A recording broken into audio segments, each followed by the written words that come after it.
Y abren sus Biblias conmigo en el Evangelio de Juan, el capítulo 5, versículos 19 al 29. Juan, capítulo 5, versículos 19 al 29. Quiero ah, dar la introducción primero y luego leeremos el capítulo, la porción de la escritura que nos toca. Quiero refrescar su memoria un poquito y recordar lo que vimos la semana pasada. ¿Se acuerdan? La semana pasada el Señor Jesucristo sana un hombre enfermo con 38 años sufriendo esta enfermedad, pero lo sana en el día de reposo. Y esto le acarrea el coraje y el descontento de los judíos. Primero porque lo sanó en el día de reposo, pero el coraje se transforma en odio, porque cuando el Señor dice que es hijo de Dios, ellos entendieron perfectamente qué implicaba la declaración de Cristo. Ser hijo de Dios es hacerse igual a Dios. Ahora, no crean ustedes que es tan fácil para ellos como para nosotros. Nosotros tenemos toda la revelación, tenemos todo el consejo. Nosotros no somos politeístas, no tenemos muchos dioses, tenemos un solo Dios. Somos monoteístas. Es lo que Cristo está diciendo.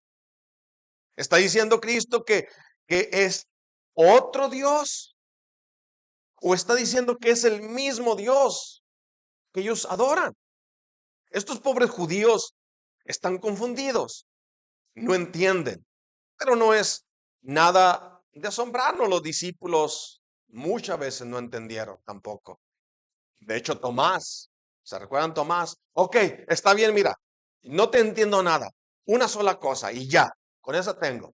Muéstranos al Padre y vamos a entender tu procedencia. Y Cristo le dice, pues yo soy. El Padre y yo somos uno. ¿Es fácil, mis hermanos? No, no es fácil.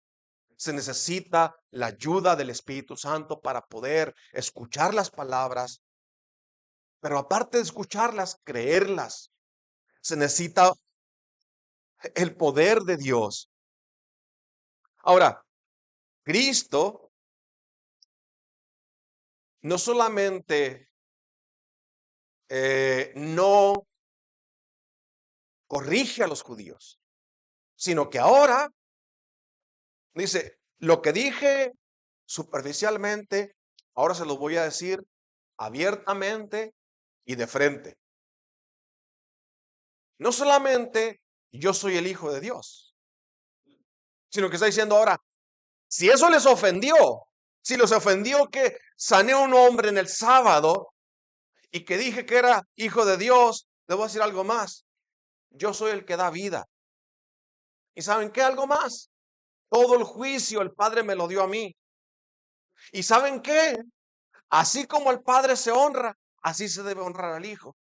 Y el que no tiene al Hijo, no tiene la vida. Entonces la ofensa aumentó. Si antes lo querían matar, ahora sí ya no había ninguna duda que el plan era matarlo. Les horrorizaba escuchar de Jesús decir estas cosas. Pero como era yo de religioso, ¿sabes qué? Muchas veces he pensado que si yo estuviera allí, yo también lo había querido matar. Así como era de celoso yo con mi propia religión, si yo la veía amenazada, yo iba a reaccionar con violencia. Pero el Señor tuvo misericordia de nosotros y escuchamos su voz, y escuchamos su voz y creímos a su palabra. Pero eso es pura gracia, mis hermanos. No es que somos muy inteligentes. Es el Señor el que abrió nuestra mente, el que abrió nuestros ojos a esta maravilla. Y entonces vamos a dividir nuestra lectura de esta manera. La primera parte, y el Juan escribe de una manera muy difícil. Yo he estado aprendiendo a leer al apóstol Juan, él va por todos lados. Entonces, la forma en que dividí la lectura es esta. El Hijo tiene poder para dar vida.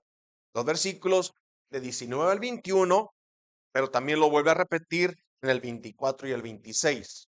Quiero que la leamos así. Versículos 19 al 21 y versículos 24 al 26. El Hijo de Dios no solamente puede sanar el sábado, no solamente es el Hijo de Dios, sino que Él es el dador de vida. Dice así, respondió entonces Jesús y les dijo, de cierto, amén, amén. Os digo, no puede el Hijo hacer nada por sí mismo, sino lo que ve hacer al Padre, porque todo lo que el Padre hace, también lo hace el Hijo. Porque el Padre ama al Hijo y le muestra todas las cosas que Él hace, y mayores obras que ésta les mostrará, de modo que ustedes se maravillarán. Porque como el Padre levanta a los muertos y les da vida, así también el Hijo a los que quiere da vida. 24 y 25, 24 al 26 dice, de cierto os digo, el que oye mi palabra y crea al que me envió, tiene vida eterna y no vendrá condenación, mas ha pasado de muerte a vida. De cierto os digo, viene la hora, y ahora es, cuando los muertos oirán la voz del Hijo de Dios, y los que la oyeren vivirán. Porque como el Padre tiene vida en sí mismo, así también ha dado al Hijo el tener vida en sí mismo. Y la segunda parte de nuestra porción la titulé, el Hijo no solamente tiene poder para dar vida, pero el Hijo tiene poder para juzgar. Versículos 22 y versículos 27. Porque el Padre a nadie juzga, sino que todo el juicio dio al Hijo. Y el 27. Y también le dio autoridad para hacer juicio por cuanto es el Hijo del Hombre. No solamente tiene poder para dar vida, tiene poder para hacer juicio, también tiene poder o puede ser honrado en la misma manera en que Dios es honrado. El Hijo tiene poder para recibir honra. Versículos 23 y el 28 y el 29. 23, para que todos honren al Hijo como honran al Padre. El que no honra al Hijo, no honra al Padre que le envió. No se maravillen de esto, porque vendrá hora cuando todos los que están en los sepulcros oirán su voz, y los que hicieron lo bueno saldrán a resurrección de vida, mas a los que hicieron lo malo a resurrección de condenación. Estos muertos que son traídos a la vida después de la tumba, estos darán honra y gloria al Señor Jesucristo por los siglos de los siglos.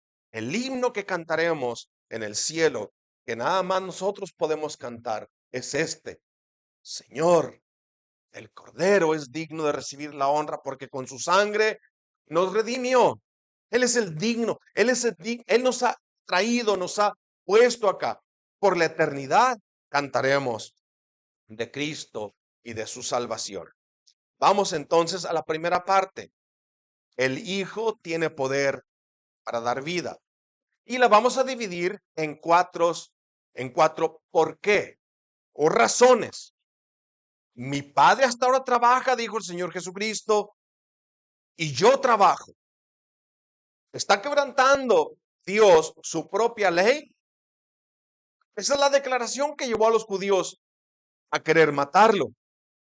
Pero notamos entonces que Jesús no argumenta o no corrige a los judíos si están interpretando correctamente la ley del día de reposo. Lo que Jesús insiste es que lo que justifica que el Padre trabaje en el día del sábado o el día de reposo, también justifica la obra que el Hijo hace. Lo mismo que justifica o la misma razón por la que el Padre que trabaja todos los días y no sin quebrantar la ley, es lo mismo que justifica la obra que hizo el Hijo en el día de reposo. El día de reposo bajo el antiguo pacto no se quebrantaba cuando eran circuncidados, o los sacerdotes que oficiaban en el templo tampoco era considerado como quebrantar el día de reposo. Entonces, la obra que el Señor hace, los judíos entendían esto perfectamente. Si el Señor descansa, es decir, completamente al estilo, es decir, como nosotros, entonces ¿quién sostiene el mundo? Y cómo es que su providencia obra en el día en que el Señor se retira completamente. Ellos dijeron, no, el Señor sí trabaja todos los días, pero su trabajo o su obra no quebranta el día de reposo. ¿Por qué? Porque el universo entero es como un pedacito de polvo en sus manos. Todo es suyo. La obra de redención es superior a la observación del día de reposo. Es ahora cuando el Señor puede obrar o está obrando en tu corazón. Está trabajando allí ahorita mismo al escuchar su palabra. Él trabaja y el Hijo trabaja. Juan 7:21 dice, si recibe el hombre circuncisión en el día de reposo para que la ley de Moisés no sea quebrantada, entonces ¿por qué se enojan conmigo? Porque en el día de reposo sané completamente a un hombre. Es mucho más grande la transformación del corazón y la obra que hace la palabra en el corazón del pueblo de Dios que aquella circuncisión. La misma justificación que tiene el Padre de trabajar constantemente, lo tiene el Hijo de trabajar constantemente. Romanos 2:28-29 dice, pues no es judío el que es el que lo es exteriormente. Escucha bien, ni es la circuncisión la que se hace exteriormente en la carne, sino que es judío el que lo es en el interior. Y la circuncisión, esta, la que obra el Hijo, es la del corazón, en espíritu, no en letra, la alabanza del cual no viene de los hombres, sino de Dios. Esta circuncisión del corazón es vida nueva. El Señor Jesucristo da vida, es dador de vida. En segundo lugar, pensemos en la afirmación de Jesús. Y aquí tenemos el primero por qué. No puede hacer nada el Hijo por sí mismo, sino lo que ve hacer al Padre. Porque todo lo que el Padre hace, también lo hace el Hijo. Y acá no estamos pensando en su carrera de carpintero. No estamos pensando que aprendió de José el oficio de carpintero. El título Hijo es su divinidad, no su oficio como carpintero. Es el primero, ¿por qué? No solo el Hijo hace siempre lo que agrada al Padre, pero va más allá. El Hijo solo puede hacer aquello que agrada al Padre y aquello que ve a su Padre hacer. No solamente no hace nada en contra del Padre, porque eso sería negar su título de hijo. La razón, porque el Hijo hace todo lo que el Padre hace y hace todo lo que ve hacer al Padre, porque es imposible que el Hijo tome decisiones o acciones independientes que contradigan la voluntad del Padre, otra vez, como si fuera otro Dios separado de Dios. Es decir, que si el Hijo actúa separado del Padre, sería negar su propia naturaleza, pero nos lleva más allá. Si el Hijo actúa en contra del Padre, perdemos nosotros. Entonces, aunque esté en contra mía, a mí me conviene que el Hijo no haga nada en contra del Padre, porque esa es mi salvación. ¿Cierto? Lo voy a dejar hasta allí para no enredarlos más. Tenemos otro porqué en el versículo 20. La razón por la que el Padre ama al Hijo y le muestra todas las cosas. Y mayores obras que esta le mostrará, de modo que vosotros os maravilléis. La razón por la que el Hijo hace todo lo que el Padre hace es porque el Padre ama al Hijo y le muestra todas las cosas que Él hace. No hay nada escondido entre ellos. Es una unión perfecta. No hay absolutamente nada en contra uno del otro. Sí es verdad, el Padre ama al Hijo, pero también es verdad que el Hijo ama al Padre. El amor del Padre por el Hijo se prueba o se manifiesta en esto. El Padre le muestra todas las cosas. Y escuche bien esto. Y el amor del Hijo por el Padre se muestra o se manifiesta en que obedece perfectamente la voluntad del Padre. Y en esa perfecta voluntad, mis hermanos, incluía la cruz, donde el Hijo cargaría el pecado de todos sus redimidos. Juan 10, 16 al 18 dice, también tengo otras ovejas que no son de este redil, aquellas también debo traer.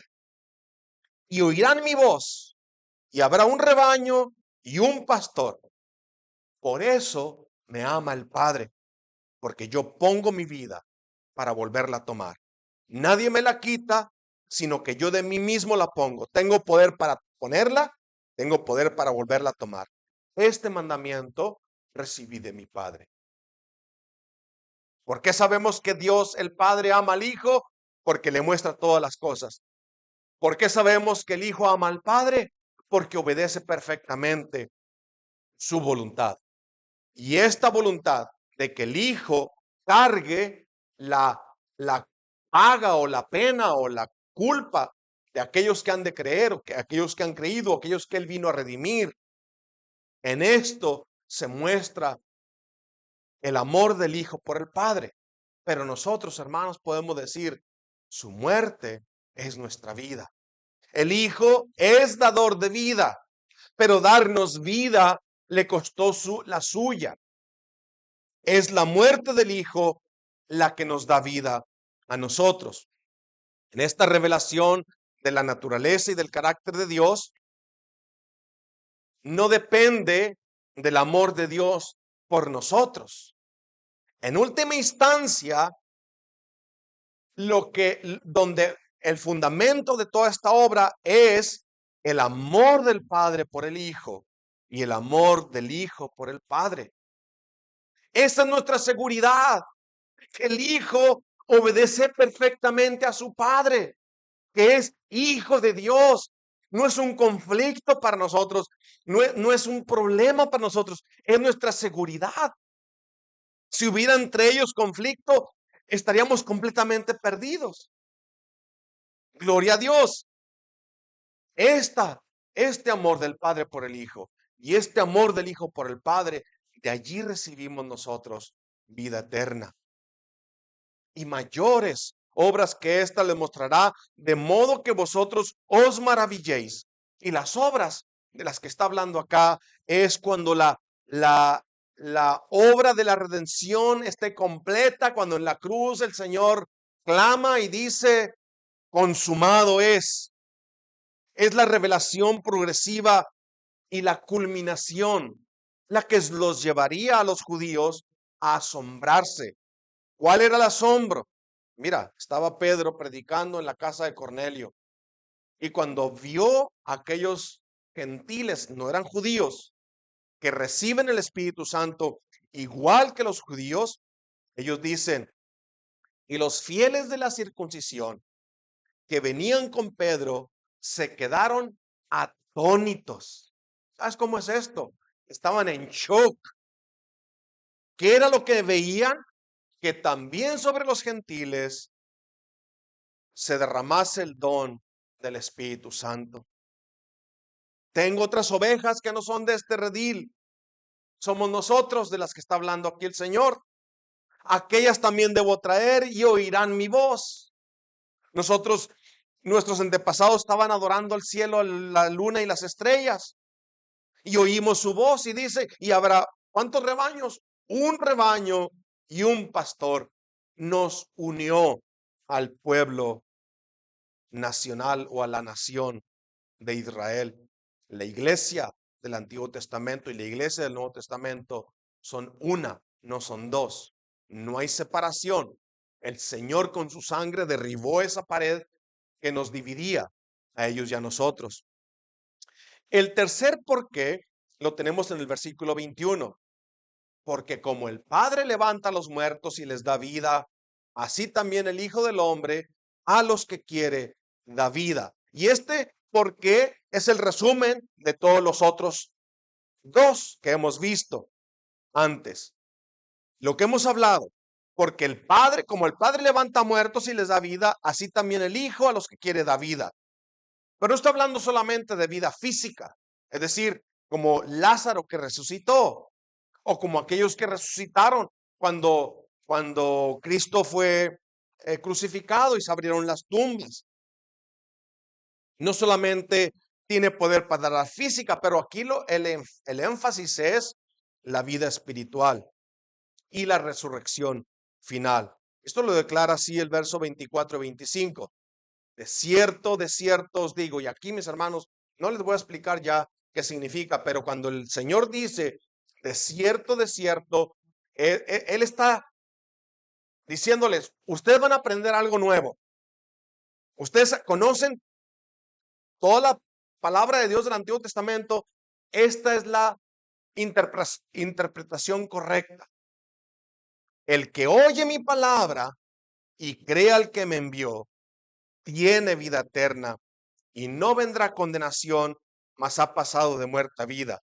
De cierto os digo, viene la hora, y ahora es, cuando los muertos oirán la voz del Hijo de Dios, y los que la oyeren vivirán.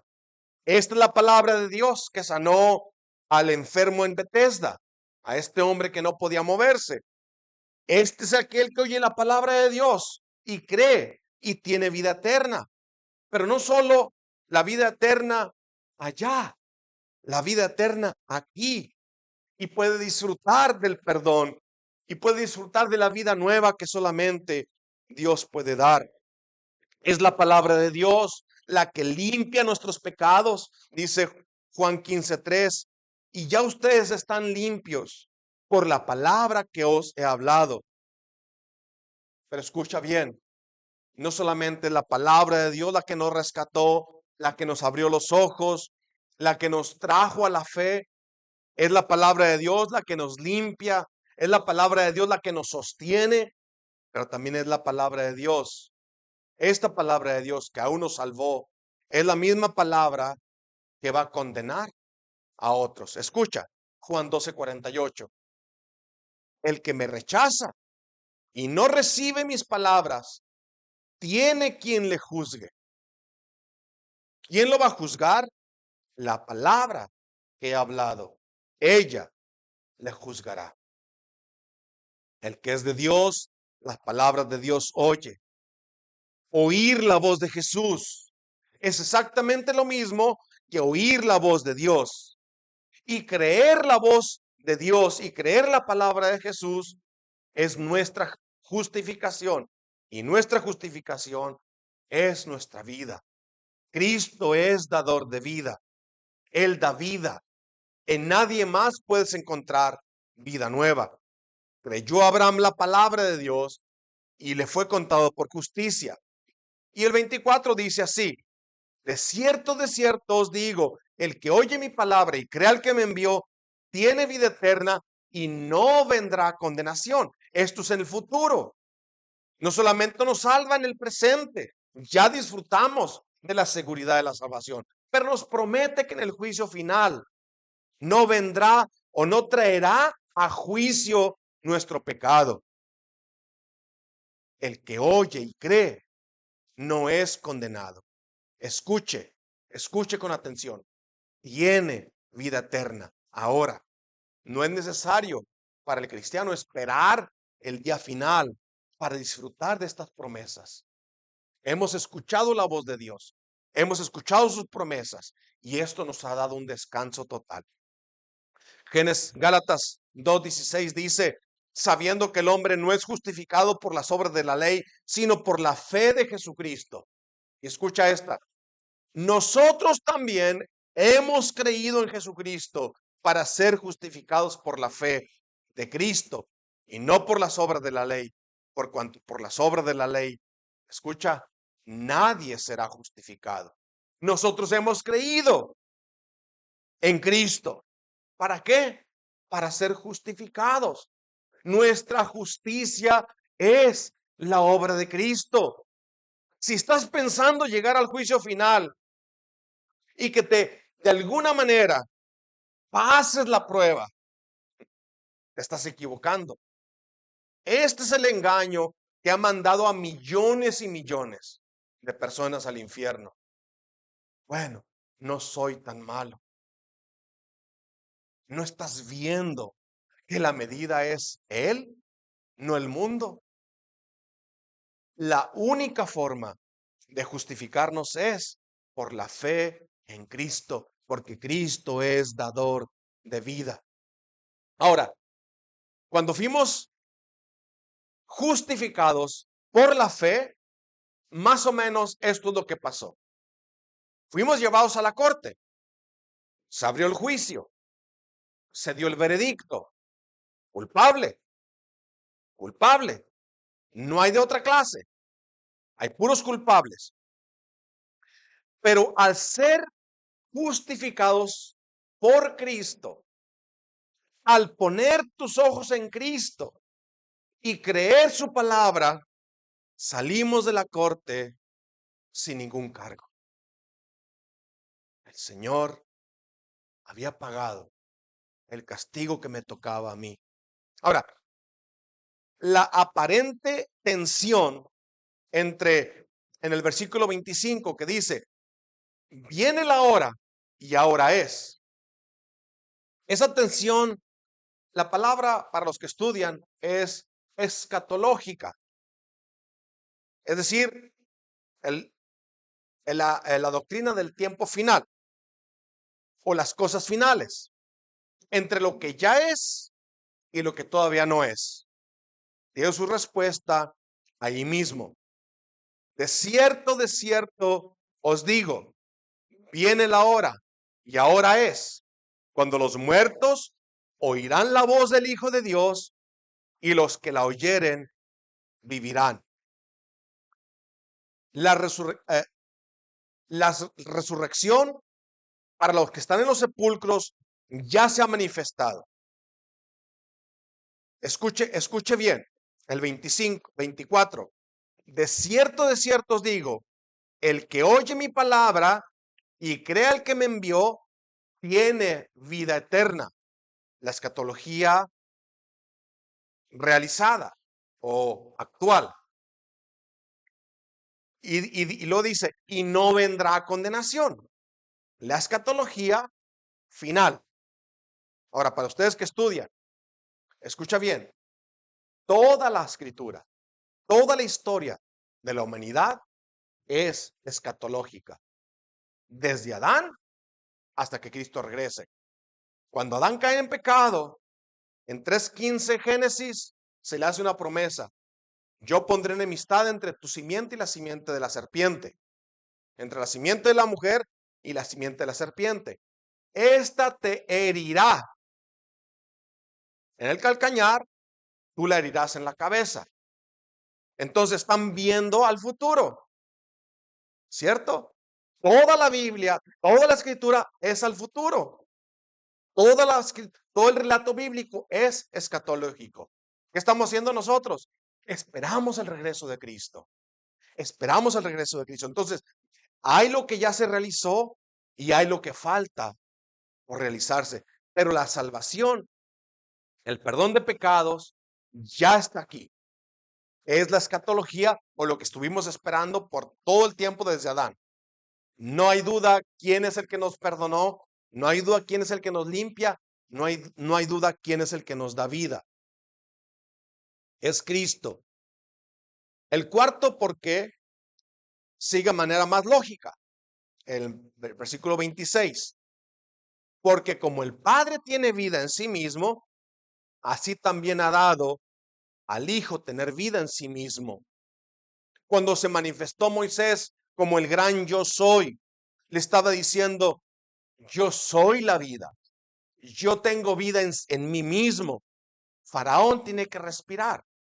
Mira, Moisés, tú vas a ir y vas a sacar a mi pueblo de allá. Pero ¿quién soy yo? No se trata de quién eres tú. Se trata de quién soy yo. Yo soy el que soy. Así les vas a decir al pueblo. Él me envió. Dios no se sostiene. No lo sostiene nada. Nada lo sostiene. El faraón no puede contra el Señor. Así que, en segundo lugar, veremos que el Padre, así como el Padre le dio al Hijo tener vida en sí mismo, también le ha dado autoridad para hacer juicio. El Hijo tiene poder para dar vida. El Hijo tiene poder para juzgar. Versículos 22 y versículo 27 dice así, porque el Padre a nadie juzga, sino que todo el juicio dio al Hijo. Y el versículo 27, y también le dio autoridad de hacer juicio por cuanto es el Hijo del Hombre. Y ese es un título que el Señor Jesucristo usó para identificarse a sí mismo. Nadie lo usó más que Cristo. Y Cristo no usó ningún otro título más que este. El Hijo entonces no solamente tiene autoridad para dar vida a los muertos, es decir, a los muertos espirituales ya y a los muertos físicamente después. Lo que la escatología ya realizada y la escatología final. Estamos hablando de muertos espirituales. Estamos hablando de que les predicamos a gente que está muerta. Y el Señor, por la predicación de la palabra, les da vida. Pero los creyentes que murieron, que están en la tumba, también serán resucitados. Y no solamente los creyentes, sino que los incrédulos también resucitarán. Todos, una sola vez, al mismo tiempo. Una sola resurrección de justos e injustos. Unos para vida eterna, otros para condenación. Ahora sí, si el Hijo tiene poder para juzgar, entonces debe ser Dios. John Gill lo dijo con mucha confianza, ¿cierto? Él dijo, si Jehová, el del Antiguo Testamento, es Dios, y yo te puedo comprobar que Cristo, el del Nuevo Testamento, es Jehová, entonces Cristo es Dios.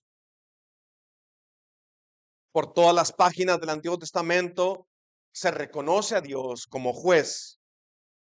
En Génesis 18:25, cuando está intercediendo Abraham por Sodoma y Gomorra, ¿se recuerdan? Si hubiera 50 justos, ¿también los quemarás junto con los impíos?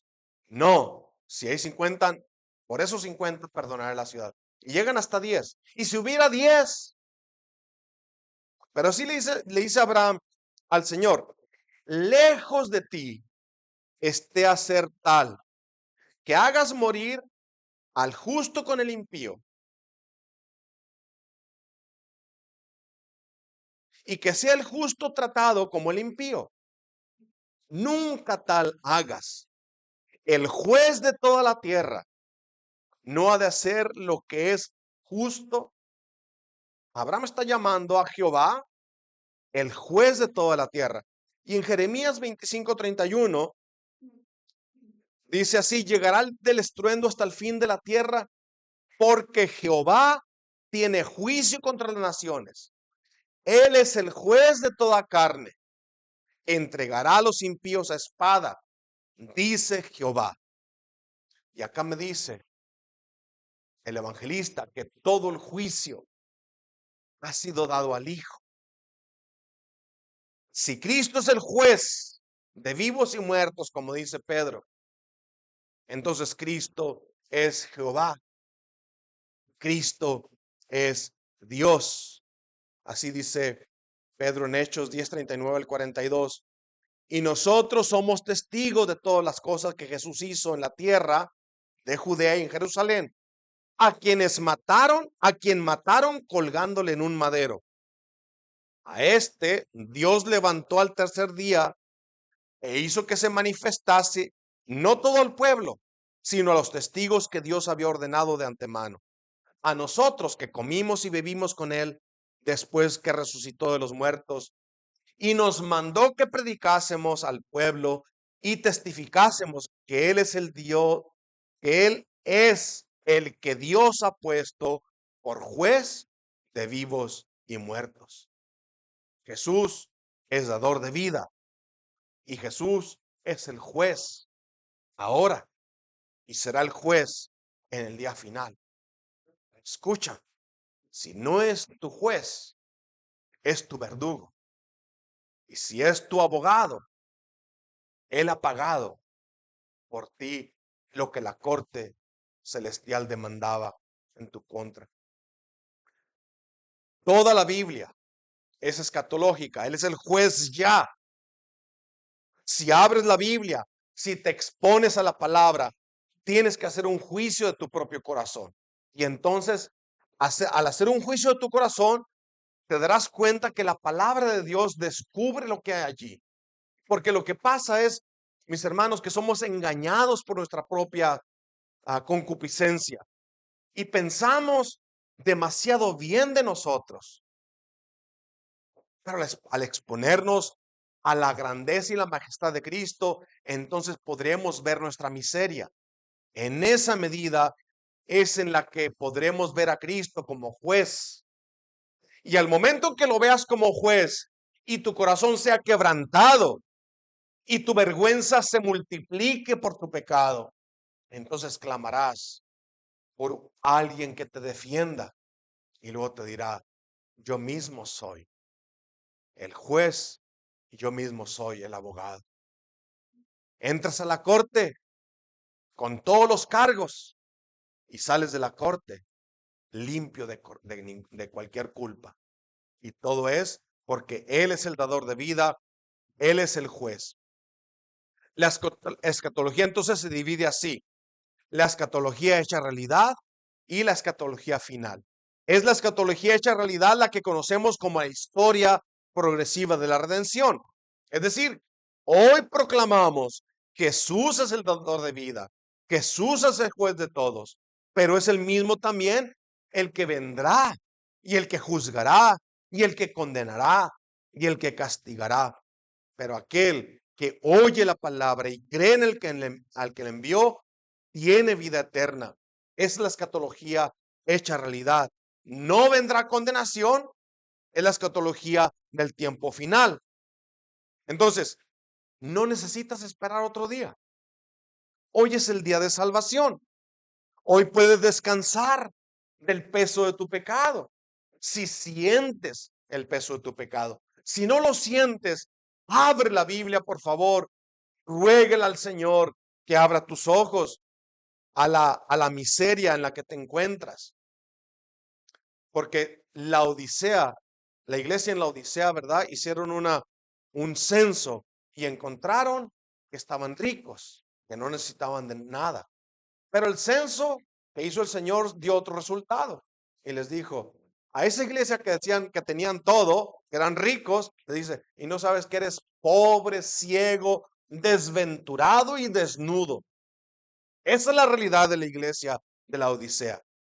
Pero entonces, poniéndolo a nuestra o aplicándolo a nosotros mismos, es venir a la luz, ser expuestos a la miseria de nuestro pecado para poder ver a Cristo maravilloso, dando vida, dando vida. Pero la vida viene a través de un juicio. El contexto de todo rescate es el juicio de Dios. Todo rescate en la Biblia siempre se hizo a través de un juicio. Escucha dos ejemplos nada más. ¿Qué fue el rescate de Israel de la esclavitud en Egipto? ¿Se recuerdan? El juicio para los egipcios. El Señor rescata a su pueblo, pero hace juicio contra los egipcios. Y le dice a Faraón, le dicen los consejeros de Faraón, ya déjalos ir. ¿Qué no te has dado cuenta que el país entero está destruido? ¿Hasta dónde vas a llegar en tu terquedad? Escucha, ¿qué fue para Noé y su familia? 8 personas siendo rescatadas de la maldad que cubría el mundo. ¿No fue la destrucción de todos? El rescate de Noé y su familia fue o se dio en el contexto del juicio contra el mundo entero. El contexto de la redención o el rescate de esclavitud del pueblo en Egipto fue la destrucción de Egipto. El juicio y el rescate que se nos dio a nosotros, el contexto es la cruz de Cristo. Sobre él cayó el juicio para que nosotros pudiéramos ser rescatados. El contexto de nuestra redención es el juicio de Dios. Primero se hace un juicio sobre nuestra propia vida y al ser encontrados culpables sin poder ni siquiera pagar un céntimo de nuestra deuda, encontramos a Cristo, dador de vida y juez de todo. El Hijo es dador de vida. El Hijo es juez de todos, vivos y muertos.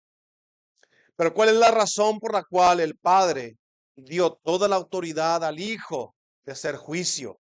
El 23 nos dice la razón: para que todos honren al Hijo como honran al Padre. Es más, el que no honra al Hijo, no honra al Padre que le envió. Jesús es el dador de vida, Jesús es el juez de vivos y muertos, y Jesús recibe honra y gloria como el Padre recibe honra y gloria. El Hijo del Hombre, en el 27, y también le dio autoridad de hacer juicio.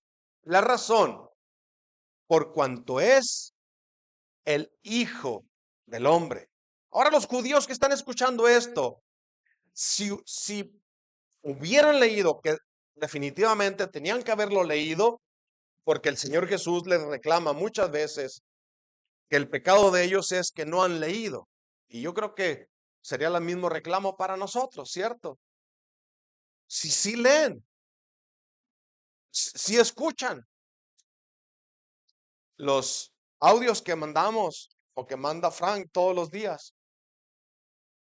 Ese título, el Hijo del Hombre, tenía que llevar a los judíos hasta allá, hasta la visión de Daniel. Cuando el Hijo del Hombre que vio Daniel en su visión, viniendo al trono de Dios, era como uno, como el Hijo, como un hijo de hombre. Dice Daniel 7, dice, miraba yo, del 13 al 18, miraba yo en la visión de la noche, y aquí con las nubes del cielo venía uno como un hijo de hombre, que vino hasta el anciano de días, y le hicieron acercarse delante de él. Y escucha, y le fue dado dominio, gloria y reino, para que todos los pueblos, naciones y lengua le sirvieran. Su dominio es dominio eterno y nunca pasará. Y su reino uno que no será destruido.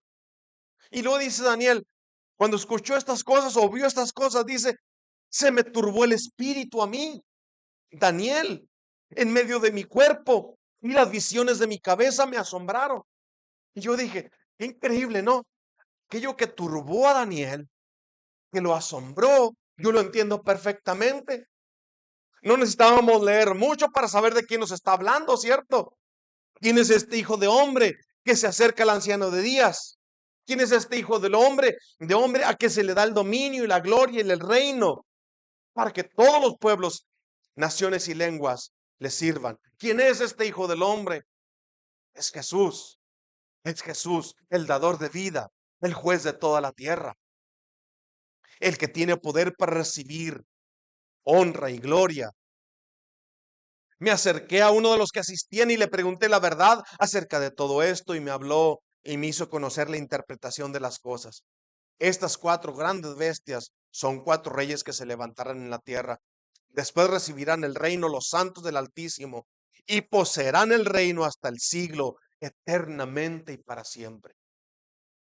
No voy a entrar en detalles, los 4 reinos ya pasaron.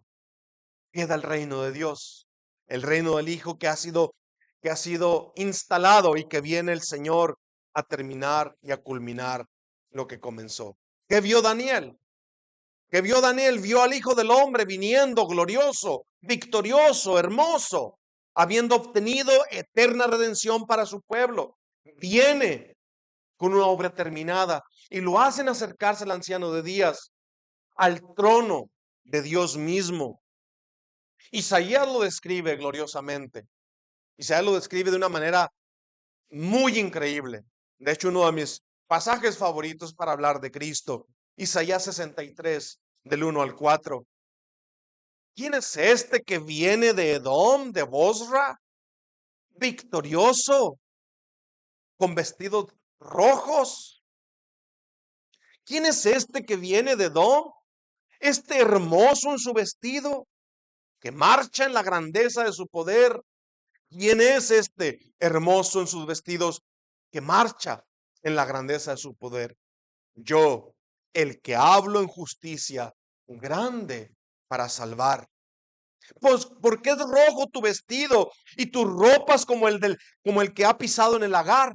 Rojas como uno que ha pisado las uvas fermentadas.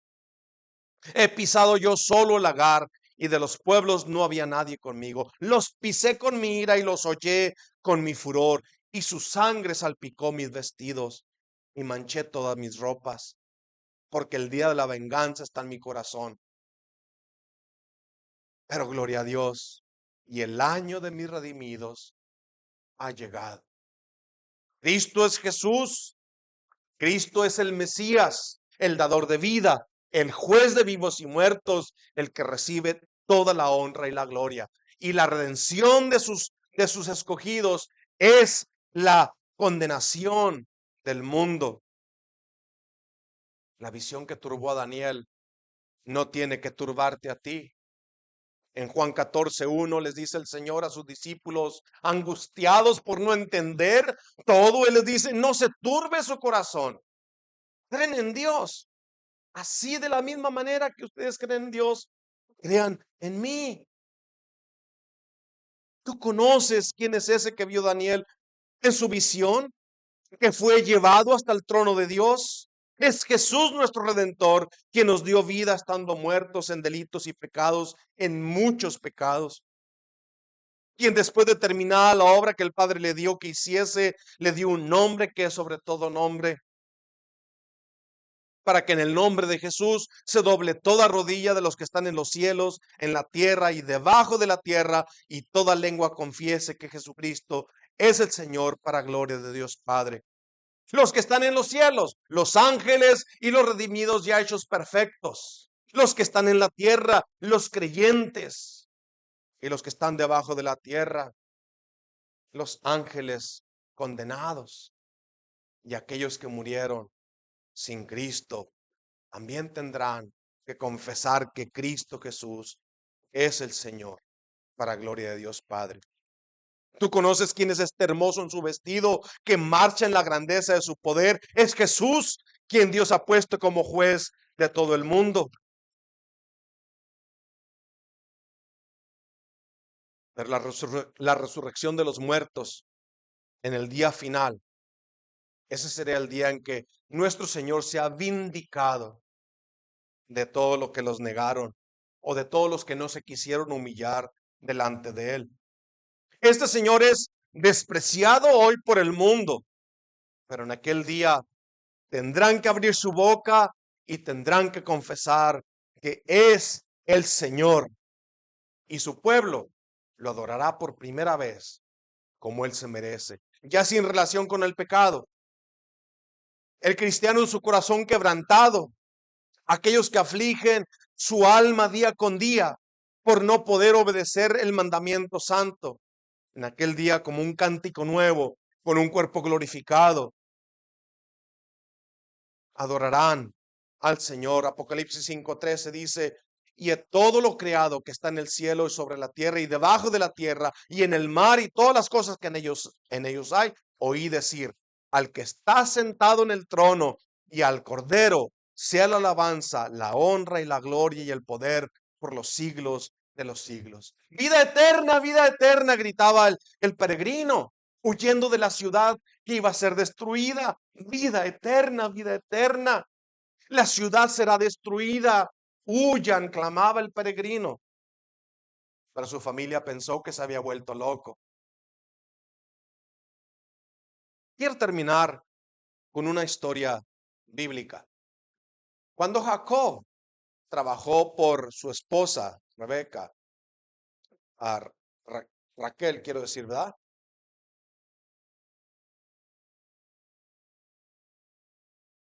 Labán, su suegro, lo estafó 14 años y después trabajó muchos más. Pero Jacob se fue de allí. Y cuando se fueron, Raquel se llevó los ídolos de su padre.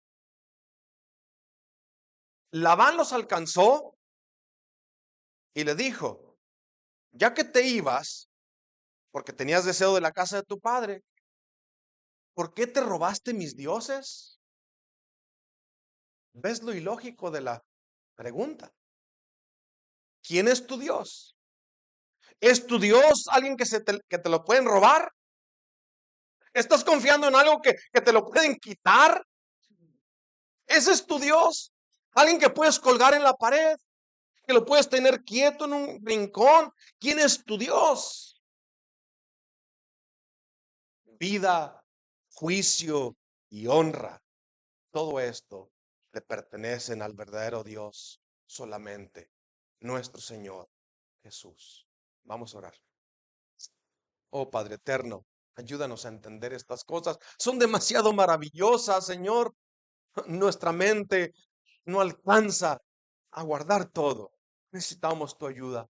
Padre, ayúdanos a ver a Cristo, el Señor, el Verbo hecho carne, Dios con nosotros, Padre eterno, todopoderoso, consejero maravilloso, hermoso. Ayúdanos a verlo como el dador de vida, como el juez de vivos y muertos y como el único que merece toda la honra y toda la gloria para que tú seas glorificado en todo. Gracias, Padre, por esta hora y gracias por esta lectura. Te agradecemos con todo el corazón en el nombre de tu Hijo amado. Amén.